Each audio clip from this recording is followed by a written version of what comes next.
my wrongs, I have just begun.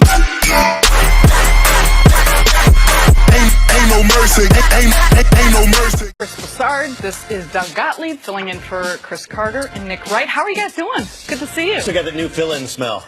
We're all like fresh. New car. We're all fresh. Kind of mixed in with suits and hairspray. I'm just excited to be with you guys. That's a heck of a backcourt right there. The whole, this get 3-on-3. As far as TV, we could actually you were a guard, good, right? Yeah. You can handle the rock. Yeah. Absolutely. Yeah. Do we have anyone out there that wants to play us? We could play in the big three. I've been watching. We'd be in the little. This is some grown Little men. three is right. All right. Well, we're going to start with former Cowboys wide. Go with that scapegoat bleep. I charged everything to the game and went the other way. Y'all know what the real problem is. Don't put it on me with that bleep. Garbage bleep play calling. Everybody lined up in the same spot for 17 weeks. Then, in response to someone tweeting that Stephen Jones is clueless, Des tweeted, he's not clueless. Jerry was the only one who was clueless. Bleep was planned to get me out. Bleep so much in a 1 minute. Oh, I thought Des tweeted out bleep. I thought it was super mature of Des to tweet out bleep. Of course. Chris, what do you make of Des's Twitter rant? Well, when I first saw them, I was like, here we go again. It just played so much into his reputation. You saw the video we ran of him being a hothead. And I said, here we go again. And I actually thought, you know what? If I'm the Browns, I got to leave him alone. I got to stay clear of this guy. I don't need him near Baker Mayfield. I don't want him ruining all the good vibes we have now going into training camp. However, when I found out the full context of the story and how Sirius XM NFL Radio mistweeted, I guess is the word, you know, they put out the wrong quotes. When you really look at what Stephen Jones said, it was actually fairly complimentary of Dez, and he mentioned Jason Witten along with Dez as two guys that would be in Dak's ear as veterans. He called them both great players, by the way. So the quote was innocuous, maybe even complimentary, but Sirius tweeted out a really inflammatory quote and cut it in half and things like that. And I understood why Dez got upset. On top of that, the Jerry Jones was clueless quote appears to be Dez was talking about Jerry had nothing to do with this conspiracy theory that he thinks was going on in Dallas with Sean Lee and, you know, and some Jason Garrett and these guys to get him out of there. He feels like Jerry was clueless about that, not a clueless idiot like it appeared to be. So when I looked at all that, I said, you know what? I'm not going to hold this against Dez Bryant. Should he have maybe let it go and ignored it? Yeah, I get that, but I'm not going to hold it against him that he went at them when it looked like they were scapegoating him. And a lot of people are looking at it like this, Doug, saying, you know what? Dez is actually right. You might not agree with the way he did it, but in some ways they're saying he's right as far as when he calls out the play calling, when he calls out the offense. Remember at the end of last season, before the last game, there was a report that several Cowboys were questioning the way they were running the offense. So I think he actually may have saved himself a little face instead of letting it look like they were just scapegoating him and going at him. Look, there's no bigger Des Bryant fan than me in his prime. Even before his prime, when he came out of Oklahoma State, everyone I talked to there, place that I went to school and played sports at, they would always say, on a Saturday, now obviously on a Sunday, no guy you'd want to go get a football in the air. An incredible competitor. But this was an awful Friday, and it got worse over the weekend when he tweeted out that the Cowboys never helped him. Like, look, Des Bryant needs to walk away from either the keyboard or the phone because it's getting worse, not better. And if the Browns are going to give him a contract, he'd thank his lucky stars. They're probably the only team in the National Football League that are impervious to this nonsense because they're at the absolute bottom. And think about it. If the Browns, who need a wide receiver, right, because somebody they're counting on had to walk away from football before training camp. If the Browns need a wide receiver and they don't offer you a deal, who will? Look, this is Des Bryant. This is the height of immaturity.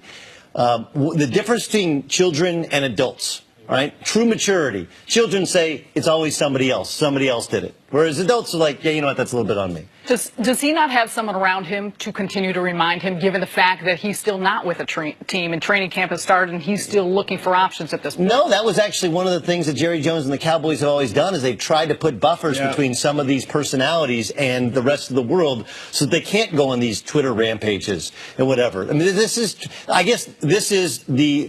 what Twitter is supposed to be. There's supposed to be no filter, how somebody really feels. The only problem is the rest of the world, and especially the National Football League, doesn't like that.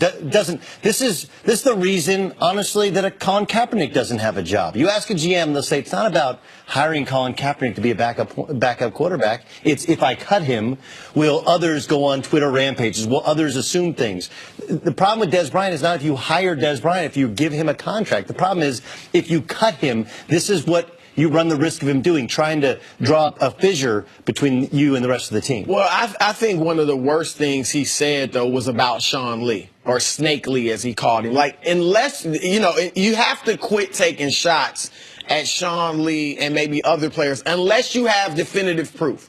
Now, Sean Lee even admitted they butted heads, okay? So Des may think that because Sean Lee was the type of player to go back at him and say, look, you got to cool it with these emotional rants or whatever Sean Lee told him, but apparently he would give him constructive criticism.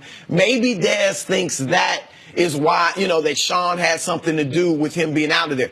I mean, did he? I have no idea. Sean Lee obviously called it absurd and denied it, but unless you know for a fact and you're willing to say, look, Sean Lee did this or that or such and such a thing, then you need to stop throwing out the conspiracy theories. Well, that's one of the worst things I think you do. You and I have worked at other places before, right? Yeah. And when you leave, this has a tendency to happen, right? They'll say like, oh, you know what?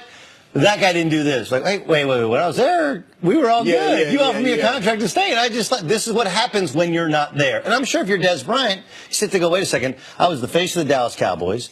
Romo kept getting hurt. I was here. I played through my foot. I hurt my foot. I came back as quickly as I could. Jason Witten retires, goes to Monday Night Football. He gets this, hero's send-off. Yeah. Sean Lee keeps getting hurt and comes back, and it's like he's a saint. Meanwhile, all I'm out there doing is try and battle every Sunday to catch touchdown passes, and this is how you treat me. So I understand the emotions of it. But, dude, you're going to go at your teammates and say that it was like Brutus stabbing you in the back on the way out the door? That is a really dumb play if you don't have a contract in the league. What does Des do now? This is the problem for Des. What I think people understand, there's some people that are like, well, why doesn't Des Bryant become Larry Fitzgerald? Larry Fitzgerald, 5 years ago or so, they moved him in the slot and he didn't like it. But he's accepted it, embraced it, and now become a dynamic even in Larry Fitzgerald 2.0. You're starting to understand the difference between Larry Fitzgerald, who was always a disciplined route runner, was always disciplined off the football field. Des Bryant lacks that discipline. He doesn't have the discipline to not go back at teammates. That's why he doesn't have the discipline to be a better blocker, to be a better teammate, to be a better route runner. Otherwise, he should play. He should be like Anquan Bolden. Anquan Bolden couldn't run past anybody the last 10 years of his career, but he was so bright and he understood the locker room so well that he worked, and he was the guy you had to have on your team, whereas Des Bryant, with the Cowboys, you're saying without saying is, you know what? He's super talented, but we're better off without him, even if we don't have the best of Des Bryant, because it's everything else. As far as what he could do to rectify this whole situation, I think the only thing he can do now, he can't come out and just say, hey, I apologize. I don't think, because it'll seem disingenuous. I think what he needs to do is when people ask him about it now or he's confronted with it, just say, hey, look, I said my piece. Maybe I went off a little. It was a misunderstanding because the quotes were mistweeted. But I've moved past it and I'm ready to get with my next team. Like, don't let it drag out. You can't call Sean Lee a snake and then be like, oh, my bad, I misread that quote. Like, well, no, I'm not talking about that. I'm talking about the reason he went off to begin with. There's really no rectifying the Sean Lee thing unless he just comes out and says, I was just wrong. Apologize. I was wrong. I had bad information. I had low blood sugar. I was hangry. Hangry always works. We'll talk more about those options later in the show, but coming up, we'll talk